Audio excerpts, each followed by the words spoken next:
Vamos lá, turma. Eu tenho recebido muita mensagem no meu Instagram de gente que já decidiu fazer consórcio, só que ele não sabe o que fazer para contratar, o que analisar, onde buscar essas informações. Eu decidi fazer esse vídeo aqui um pouquinho mais longo do que um vídeo de caixinha do Instagram, porque tem um critério, tem uma forma de fazer isso.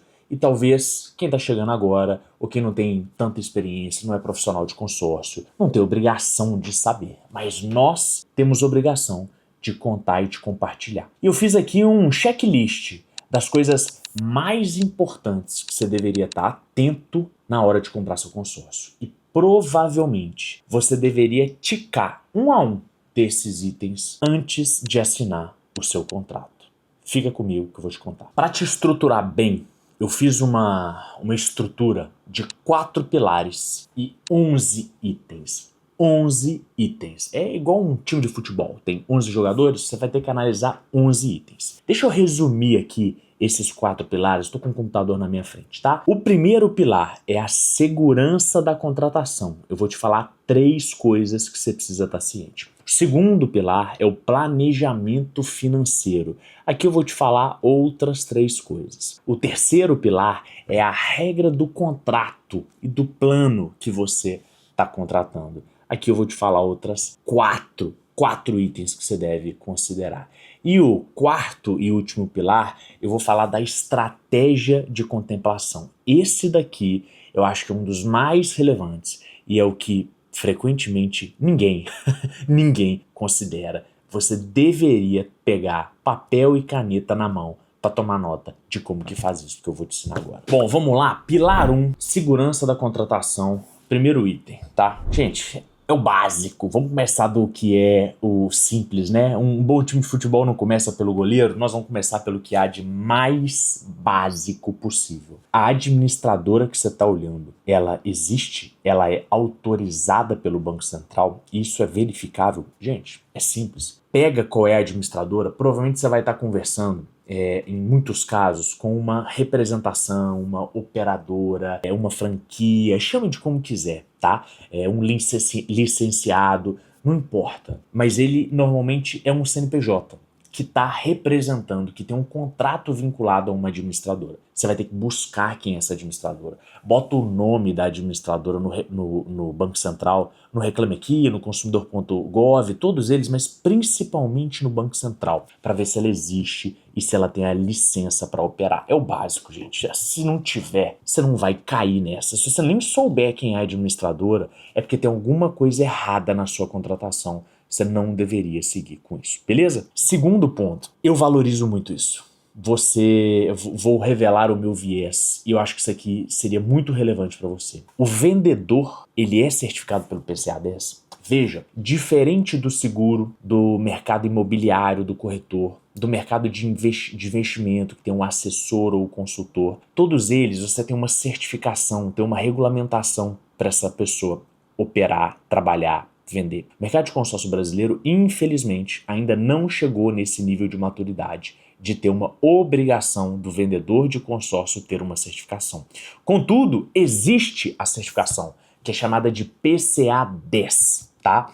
E é uma das iniciativas recentes mais valiosas que o mercado de consórcio fez e que a gente deveria valorizar. E você, cliente que está buscando também, pergunta para o seu vendedor, que está te atendendo, se ele tem o PCA-10. Isso aqui já é um filtro importante de tirar os aventureiros desse mercado. Tem muita gente que fala que vende consórcio, mas você vai perguntar 2, 3 questões aí que às vezes são de lei, de regra, e ele não vai saber te responder. Cuidado com isso.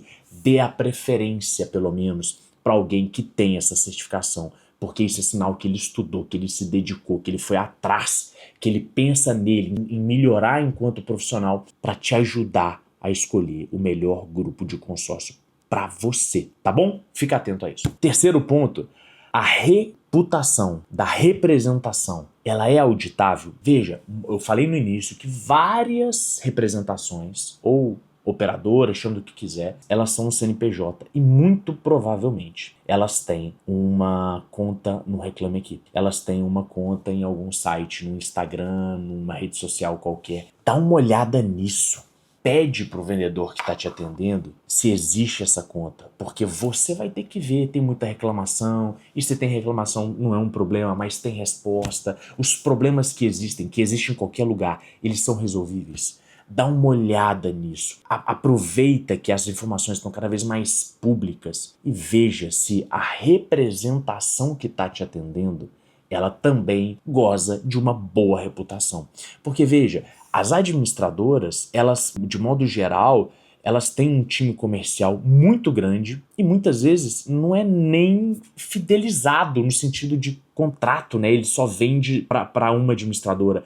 Eventualmente são operadoras que vendem para várias, tá? Não existe essa fidelidade contratual em muitas delas. Outras pode existir, é um modelo de negócio, mas em várias delas não existe. Então, a administradora tem ali, ela lida com vários, né, uma rede de representação muito grande e vasta. O representante é quem está na ponta, é quem está falando com o cliente, é quem pode causar um prejuízo enorme se fizer uma venda irregular, ou é quem pode possibilitar o acesso ao sonho do cliente. Então, grande parte das reclamações, elas surgem na ponta com a representação comercial. Verifica se ela tem um passado, um antecedente que faz você acreditar que com você vai ser da mesma forma. Cuidado em quem você está caindo. E veja só, se a representação também não tiver nenhuma rede social, não tiver uma conta no Reclame Aqui, não tiver o vendedor que estiver te atendendo, ou o dono da representação, não for uma figura tão pública, cuidado,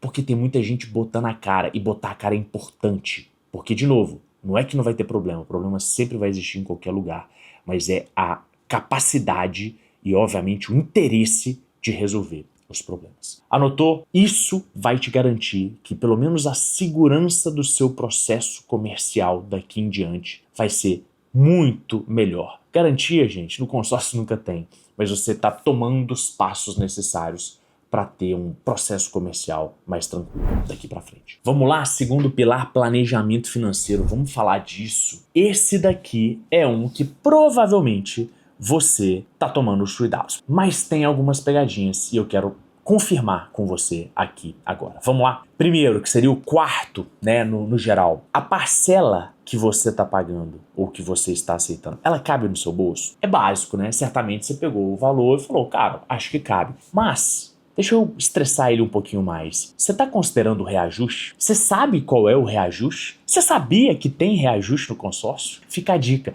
porque muitas vezes você está assumindo uma parcela de R$1.000 que hoje é possível você pagar, mas você não sabe daqui um ano esse valor vai ter um reajuste de 5%, de 7%, de 3%, depende do índice, depende da forma, mas isso tem que estar na sua análise de risco. Porque se daqui a um prazo você perde uma fonte de receita, você perde seu emprego, e aí? Você vai parar de pagar? Então tem que ter uma reserva de emergência, todo mundo sabe, isso aqui não é aula de planejamento financeiro, mas você tem que ter para esses momentos. E o consórcio, ele tem que ser seu aliado. Ele não pode ser uma coisa que vai botar uma faca no seu pescoço porque você não consegue pagar o consórcio porque você teve um problema financeiro no meio do caminho. Problemas acontecem, é a gente saber como lidar com eles. Então, considera o valor da parcela hoje, mas também a evolução do reajuste. Saiba qual é o reajuste que você está suscetível e saiba quando. Tem gente que está entrando no consórcio hoje, que mês que vem, daqui 2 meses, já tem reajuste e você não estava nem sabendo disso. O vendedor não te contou. Peça a ele essas informações. 5. Você consegue bancar o custo total da operação? Você sabe quais são as taxas que estão sendo cobradas? Não só os valores, mas efetivamente quais são as taxas? Isso é muito interessante, porque o brasileiro ele tem a mania de comparar simplesmente o valor da parcela. Ah, é R$1.000, eu tenho R$1.000, eu vou pagar, mas você não sabe nada do quanto que está pagando de taxa e nem quais são as taxas. Isso aqui é uma loucura que não deveria acontecer. E eu quero combater isso daqui. Veja, estamos de consórcio de forma geral, grosseiramente, vai ter algumas taxas do tipo taxa de administração, essa é a principal. Algumas têm a taxa de antecipação da taxa de administração, que é vulgarmente chamada de taxa de adesão, seguro e fundo de reserva. São 4 taxas, além do valor do fundo comum, que é o valor do bem. Tá? Então essa aqui eu estou desconsiderando. É essa e mais 4 taxas. Você precisa saber o valor, você precisa saber como que é a incidência desses valores na carta de crédito, porque, por exemplo, o seguro tem uma forma de calcular que depende muito de administradora para administradora e você deveria estar ciente disso. Então, cuidado, porque eventualmente você vai pegar um grupo que a parcela é barata porque o prazo foi muito alongado, mas consórcio é igual cobertor curto. Tampou o peito, descobriu o pé. Se o prazo é alongado, provavelmente a taxa vai ser maior. Isso significa que se você conseguiria uma taxa melhor, ou seja, menor, se você pegasse um prazo um pouco menor. Tudo bem, a parcela vai ser maior, mas às vezes a gente fica tão obcecado na parcela que você podia forçar um pouquinho a mais, você pagaria taxas menores. Lembra, consórcio não tem taxa de juros, isso significa que o que importa no consórcio é a taxa mensal. Tem muita gente que fala, mas a sua taxa é de 20, a minha é de 15, só que o prazo é menor da de 15. Então, proporcionalmente, e a conta é simples, dividir a taxa pela quantidade de meses, proporcionalmente o valor vai ser idêntico. Cuidado com essas pegadinhas. Eu tô te contando para você conseguir fazer essa conta ao vivo na frente do vendedor que estiver vendendo e eventualmente até mostrar para ele que você sabe. Cuidado com tudo isso, mas obviamente cuida do valor total da operação e não só se aquela parcelinha cabe no seu bolso. Último ponto desse pilar. O cliente consegue sustentar a espera e a estratégia? Todo mundo sabe que no consórcio não tem garantia de data de contemplação. Talvez seja o maior problema do sistema de consórcio, são as vendas mal feitas, baseado em garantia de data de contemplação. Mas, obviamente, você faz um consórcio com alguma expectativa, com alguma previsibilidade. Isso é normal. Ela não é cravada na pedra. Mas você deveria estar esperando uma contemplação em 6 meses a 1 ano, em 1 ano a 2 anos, de 3 a 5 anos, com a margem de erro que você quiser dar e sabendo que não tem garantia. Mas e aí? Você vai entrar nessa realmente com essa expectativa de esperar o prazo que o vendedor te passou, que você concordou e que vocês assinaram aquele contrato? Ou você vai mudar de ideia? Sabe o que acontece? Já aconteceu comigo. Você faz um planejamento para o seu cliente. Ele fala assim, não, eu não tenho pressa não, joga pra frente, quero uma parcelinha baixa, não tô preocupado em contemplar agora, isso aqui é coisa para daqui 3, 5 anos. Cliente perfeito, tudo que um vendedor de consórcio quer é isso, porque a regra é o cara querer uma contemplação para ontem. O para hoje já é exceção, para amanhã e para o futuro, nossa senhora, isso aqui reverência, reverência, reverência, é bom demais quando acontece. Sabe qual é o problema? É que os planos mudam, as dores vêm, a realidade bate à porta. E aí ele vai lembrar do nobre vendedor que vendeu um consórcio de longo prazo, mas ele precisa agora, com 1, 2, 3 meses. E aí, o que você vai fazer? A gente vai ter que entender esse cenário.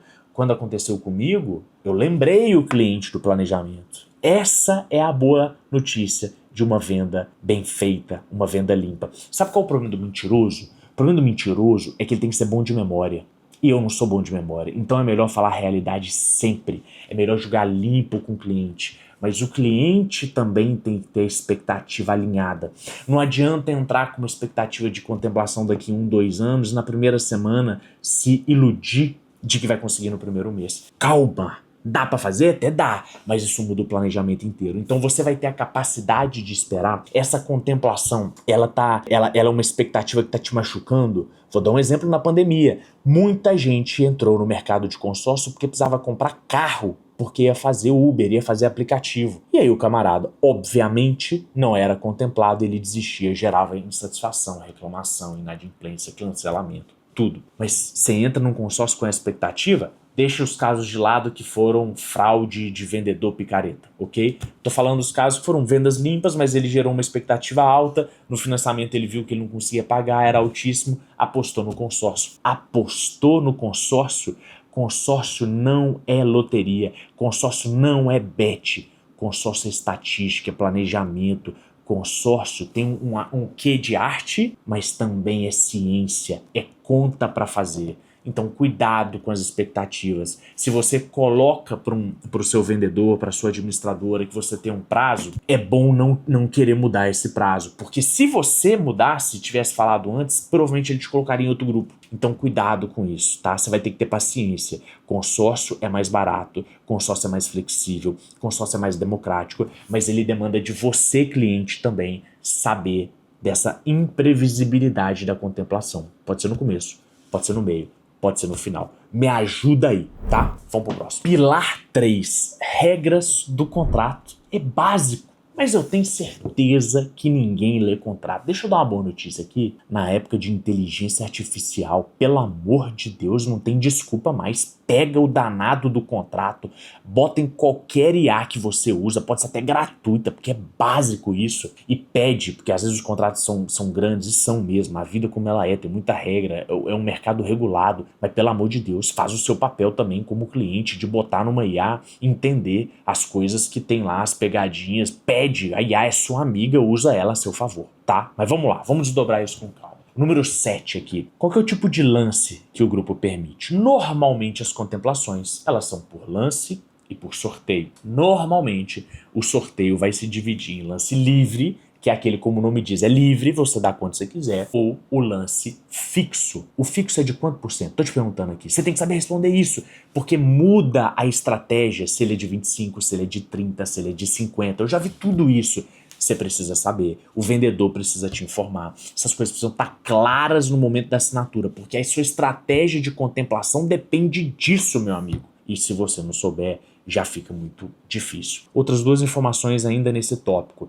Algumas administradoras trabalham com o lance máximo. Quando o grupo vai avançando, você tem um lance máximo a ser dado, que é por obviedade, né? O grupo no final você não vai conseguir dar um lance de 80%, 90%, porque ele já está encerrando. Tá? E você precisa manter a competitividade entre todo mundo que chegou lá na primeira assembleia e que chegou agora na assembleia de número 50, 60 para um grupo de 80 meses, tá? No meu exemplo aqui. Então pergunta pro seu assessor, consultor, vendedor, chama do que quiser, qual é o lance máximo que está sendo ofertado, principalmente nesses grupos que já estão do meio para o fim. E último, algumas administradoras trabalham com lance fidelidade, que eu particularmente adoro, porque ele incentiva o cliente a permanecer pagando, a permanecer ativo, e num prazo estipulado, pode ser de 12, 18, 24, já vi tudo isso, você consegue dar um lance, que é como se fosse um lance fixo, mas que só quem consegue dar é quem já está há muito tempo. Sabe o que é bom? Porque tira aqueles desesperados que entram no primeiro, segundo mês e dá um lance agressivo demais, 70%, 80% para tentar contemplar. Só permanece no grupo e, obviamente, dá esse tipo de lance quem já percorreu aquela jornada. Ele meio que ganha esse direito de dar esse lance. Cada administradora pode chamar de um nome, eu conheço por lance fidelidade. Busca essas informações, porque elas são essenciais na hora de você fazer o seu planejamento do consórcio. 8. Como é que funciona a parcela, o reajuste? Até a composição dela, isso é relevante. Mas eu quero chamar a atenção aqui por uma coisa básica. Qual que é o índice de reajuste? De forma geral, imóvel vai ser normalmente pelo INCC, tá? Isso é um padrão de mercado. E automotor vai ser normalmente pelo IPCA, ou por tabela FIPE, ou por tabela do fabricante, tá? São casos aqui, não importa, você vai ter que perguntar qual é o seu, porque a administradora pode ter grupos com estratégias diferentes, administradoras têm estratégias diferentes também, você vai ter que saber o seu. E você vai ter que saber mais do que isso, quando se aplica aquele reajuste. Nos que são índices, normalmente uma vez por ano já tem uma data fixa, que é quando der um ano de grupo. Então você vai ter que saber quando que deu um ano. Então 1 ano, 2 anos, 3 anos, e aí por sequência. O que a gente vê é muita gente que não sabe o reajuste e ele toma um susto quando a parcela dele aumenta. O consórcio brasileiro tem, na maioria das vezes, o reajuste dos seus grupos. Existem casos de reajustes pré-fixados. Isso pode acontecer. Digamos que seja 3%. Então, todo ano vai ter um reajuste que você já sabe, você já consegue monitorar isso de 3%. Não vou nem atacar, nem advogar, tá? É só uma situação. Se ela fizer sentido para previsibilidade sua, você tem que buscar um grupo e uma administradora que trabalha dessa forma, tá? Outras situações. Aceita meia parcela? Aceita redução normalmente de 30%? São casos que você vai ter que saber, porque eventualmente você já vai entrar com meia parcela, e eu já tenho conteúdos que falam sobre meia parcela, se quiser a gente grava outros aqui também, não tem problema, mas, não vou falar sobre isso agora, mas você tem que saber, porque se você já entrar, normalmente você não consegue ter a meia parcela da meia parcela, tá? Agora, se você entrou na parcela cheia, você passou por um momento de dificuldade, qualquer coisa, você pode pedir uma redução. para diminuir o valor da sua parcela. E aí, na hora da contemplação, você vai ter que, obviamente, pegar um crédito menor ou eventualmente pagar aquilo ali para voltar ao crédito original. Pergunta isso para sua administradora também, mas saiba, é um checklist que você vai ter que cumprir, beleza? 9. O contrato permite o uso do crédito da forma que você precisa? Aqui, gente, é loucura, tá? É doideirada. Por quê? Porque tem administradora que tem um rigor maior, por exemplo, em ano de carro. Ah, eu aceito só para carro 2 anos, para moto não sei quantos anos, para caminhão não sei quantos anos. E o cara entra no consórcio sem saber isso. Aí fica difícil. Tem administradora que não tem esse limite. Ele vai fazer uma análise do crédito integral, mas o bem pode ser até dos anos 80 que está passando, tá?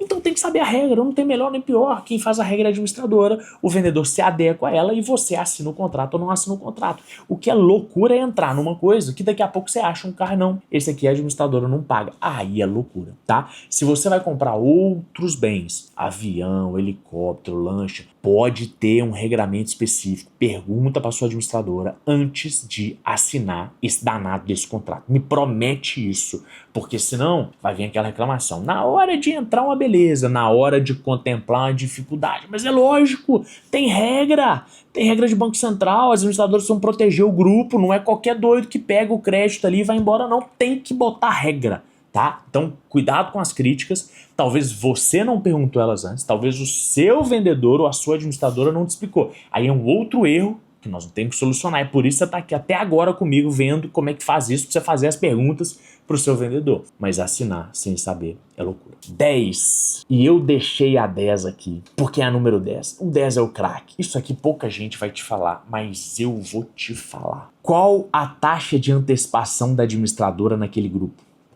Aí você ficou louco, né? Normalmente essa informação está no contrato. Normalmente o vendedor deveria pelo menos saber mais ou menos ou buscar essa informação se ele não souber, porque é muito grupo, é muito plano, é muita...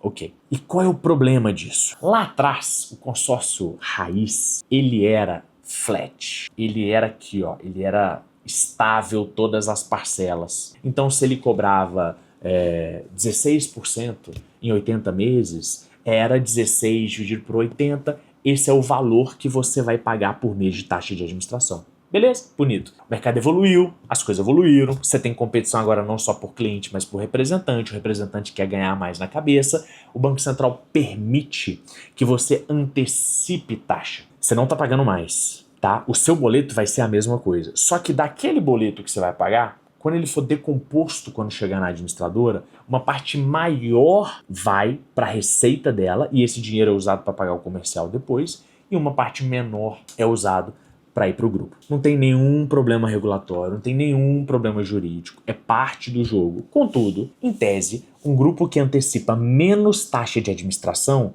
significa que ele tem mais taxa de fundo comum. É matemático, se você tem menos de taxa de administração, você tem mais de fundo comum. Se você tem mais de fundo comum, você vai ter mais contemplações. Se você tem mais contemplações, significa que você vai ter que tirar menos dinheiro do bolso para dar um lance, ou talvez você tenha até mais sorte de ser contemplado por sorteio. Como que você vê isso? Ó, dica rápida. Se tem adesão, a adesão já é uma antecipação ali muito clara, tá? Por isso que ela é chamada formalmente de antecipação de taxa de administração, informalmente de adesão. Normalmente ela pode ser de 2%, 3%.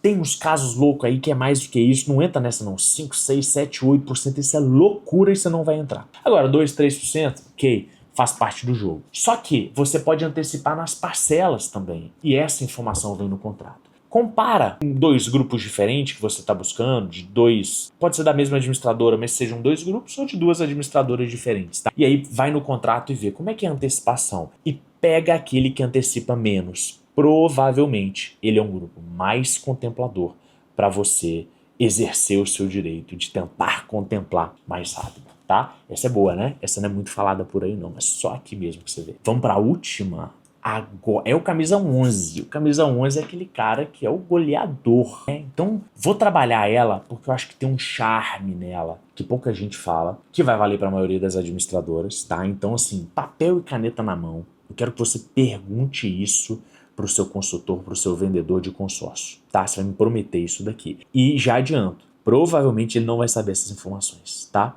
Então ele vai ter que buscar essas informações, o administrador vai ter que te dar, alguém vai ter que te dar. Vamos lembrar o pilar? O pilar é a estratégia de contemplação. Como é que eu faço a estratégia? E lembra, consórcio é meio, consórcio não é fim. Ninguém faz um consórcio para fazer um consórcio. Você faz um consórcio para comprar alguma coisa, para guardar um dinheiro. Então, não é achar o consórcio com a menor taxa, o consórcio com a menor parcela, o consórcio com a maior flexibilidade, o consórcio da administradora mais conhecida no mercado, que é de banco, que tem... Não é isso. Isso tudo é importante. Como eu falei, são 11 passos, são 4 pilares, nenhum atua junto. Mas esse daqui eu queria chamar muita atenção, porque não adianta você entrar num grupo de uma administradora séria, boa, o grupo é barato, taxa baixa, parcela baixa, que você não vai ser contemplado nunca. Correto? Não faz sentido. Você precisa ter alguma gordura para você trabalhar, você precisa ter alguma flexibilidade. E é isso que eu quero ensinar agora. Você vai perguntar isso daqui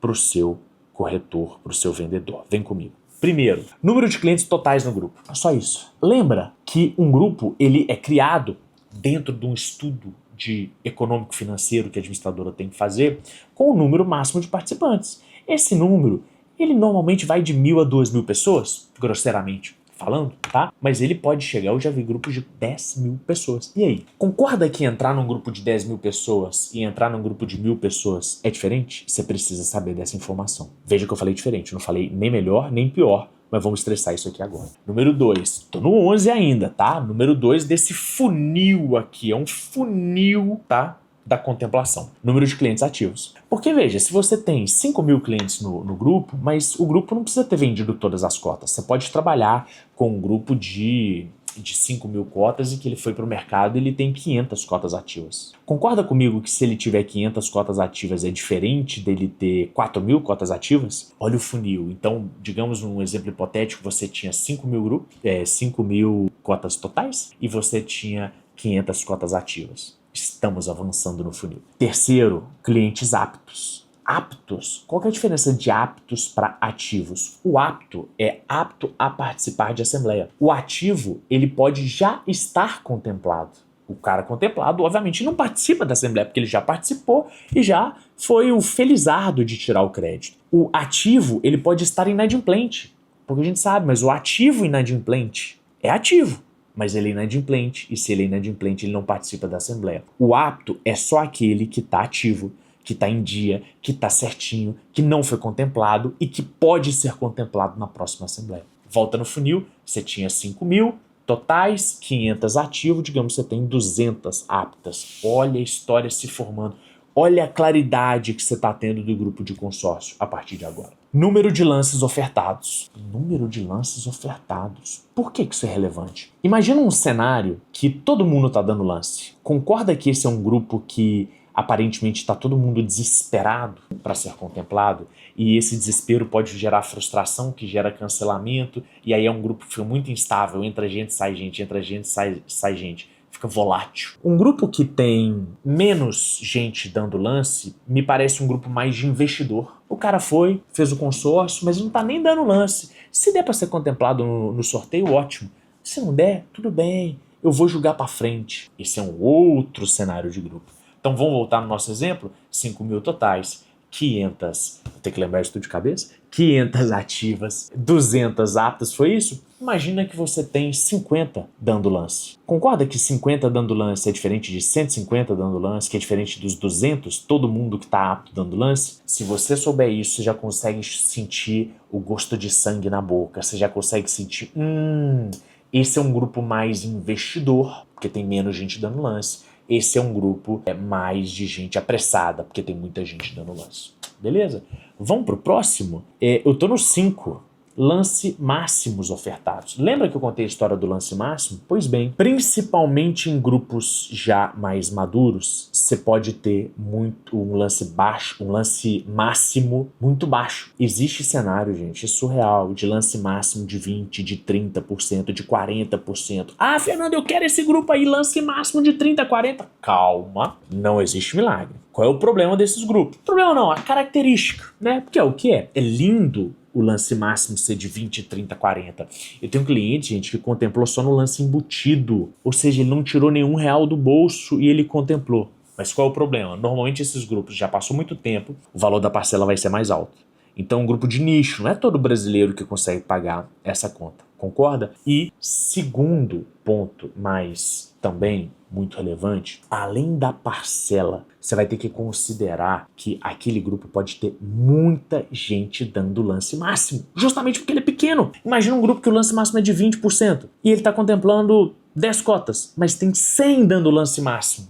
O que acontece quando essa situação acontece? Você tem um segundo sorteio, você vai sortear dentro daquela possibilidade de contemplação, no exemplo aqui foi 10, entre as 100 pessoas. Então, é bom, mas você perde a previsibilidade. Então, se você quer previsibilidade, é melhor entrar num grupo que tem um lance máximo mais alto e você pode ofertar um pouco mais ali para contemplar. Isso aqui só vai ser relevante nos grupos em andamento, tá? Nos grupos mais jovens também tem lance máximo, mas o lance máximo vai ser de 95%, 98%. Então é quase que irrelevante. Esteja atento a isso. Próximo, número de lances contemplados. Não dá pra sair disso, né, meu amigo? Por quê? Isso aqui muda todo o jogo. Concorda que é diferente você estar no grupo que tem 1, 2 contemplados versus um grupo que tem 10, versus um grupo que tem 50? Agora, faz o funil novamente. Papel e caneta na mão, pergunta pro seu assessor, manda um WhatsApp pra ele aí, pergunta, tá? E aí você vai fazer esse funil que você consegue fazer as contas. Bom, eu tenho 10 contemplações e eu tenho lances máximos ofertados de 50 e lances ofertados 50, então todo mundo que deu lance máximo ofertado. E eu tenho 10 contemplações? Bom, então a cota que eu tiver, eu posso ter mais de uma cota no grupo, vai ter 10 oportunidades de ser contemplado, mas eu vou estar competindo com 50 pessoas. Esse é um cenário. Agora, imagine um cenário que você tem 10 oportunidades de ser contemplado e você está competindo com 5 pessoas. Uai, Fernando, aí é garantia. Não, não é garantia. Não existe garantia. Pode ter um problema no grupo. Justamente na sua vez, o Saci dobrou a perna, cruzou a perna. É isso que acontece, então garantia não tem. Mas olha, previsibilidade você vai conseguir de uma forma muito mais clara. Se não for nesse, vai ser no próximo, porque o grupo já está caminhando. Eventualmente, já todo mundo foi contemplado, então só falta você. Se não for esse mesmo, vai ser o outro. Você tem muito mais tranquilidade, muito mais insumos, dados para tomar a decisão de entrar nesse grupo. Mesmo assim, não é garantia, tá? Fica muito atento a isso. Então, concorda que esse cenário é matemático? Se está contemplando 10, mas tem 50, é um cenário. Se está contemplando 10 e tem 5, é outro cenário. Eventualmente, você nem precisa dar o lance máximo, você pode dar um lance menor e você vai ser contemplado. Isso acontece normalmente nos grupos que já passou bastante tempo. Pelo menos metade do grupo já passou. O grupo pode ser de 200 meses, passou 100. Grupo de 80, passou 40, tá? Nesse cenário. Última informação, qual que é o percentual dos lances vencedores? Uma hora a gente ia chegar nele. E isso é verdade. E tem um macete que você olha, inclusive, o percentual máximo dos lances vencedores e o percentual mínimo. Então isso aqui é um range, né? É um gap que você vai ter ali do maior e do menor para você se preparar. Eventualmente, no cenário de grupo já em andamento e encerrando, vai estar todo mundo contemplando basicamente com o mesmo tipo de lance, mas é importante você saber isso, tá? E deixa eu só dificultar a vida do vendedor que você vai pedir isso. Se você conseguisse todos esses dados desse funil das últimas 3 assembleias, talvez 6 se você for amigo dele e quiser um favor, melhor ainda. Por quê? Porque você diminui o seu risco do mês anterior ter sido um cisne negro, ter sido uma situação muito atípica, uma coisa que só acontece naquele mês, eventualmente uma entrada de dinheiro no grupo, eventualmente um problema que o grupo teve, aí piorou, ou alguma coisa que melhorou. Então, pedindo de 3 meses para trás, você equilibra essa situação. Esse é um funil, igual funil de vendas, gente. Você vai avançando no funil, pergunta esse, pergunta aquele. E aí um dado sobre o outro, você vai fazendo algumas fórmulas do jeito que você quiser, tá? Aqui não tem muita regra não, para você ver onde você se sente mais confortável. Perceba que no consórcio é diferente de um financiamento. Um consórcio, você não vende falando só prazo, parcela e taxa. Isso é financiamento, isso é commodity. Não faz sentido seu financiamento, não faz diferença seu financiamento do banco A, B ou C. Consórcio, você falar essas mesmas 3 informações, você não vende o seu produto, tá? E você não deveria comprar. Por quê? Porque tem várias outras perguntas para você fazer. Perguntas essas que eu dei nesses 4 pilares e nesses 11 tópicos para você pedir para o seu vendedor de consórcio. Vamos fechar aqui? Fiquei feliz, gostei. Porque eu sou comprador de consórcio também, viu, gente? Eu vendo, mas eu também compro. E eu gosto de comprar consórcio. O consórcio está na minha carteira de investimento. Meu produto, um dos meus produtos favoritos. Mas eu descobri. Porque eu também errei. Eu também comprava pensando na parcelinha, na taxa, e já achava que estava fazendo muito diferente da média. Mas tem como você dar um passo a mais. Eu espero que esse vídeo, ele te ajude a ser um pouco mais metódico. E essa é um pouco da diferença entre um cara que entende de consórcio e um cara que não entende de consórcio. Então, se você perguntar para ele essas coisas, dependendo da resposta, você já vai sentir se é um vendedor que entende do produto, de confiança, transparente, está realmente interessado em fazer acontecer, ou ele só quer te empurrar produto. Vamos falar sobre isso. Eu quero saber de você, que pergunta que eu não fiz que você acha que deveria estar nesse checklist do consórcio, que não deveria passar despercebido. Eventualmente você sabe alguma coisa que eu não sei, eu quero aprender com você também, porque juntos nós vamos criar a maior comunidade consorcieira do Brasil, porque os bons têm que falar desse produto. Esse é o produto mais sexy do mercado financeiro brasileiro e é recorde sobre recorde, mas a gente precisa aumentar o nível, aumentar a barra. Eu conto com você. Semana que vem tem mais. Tchau!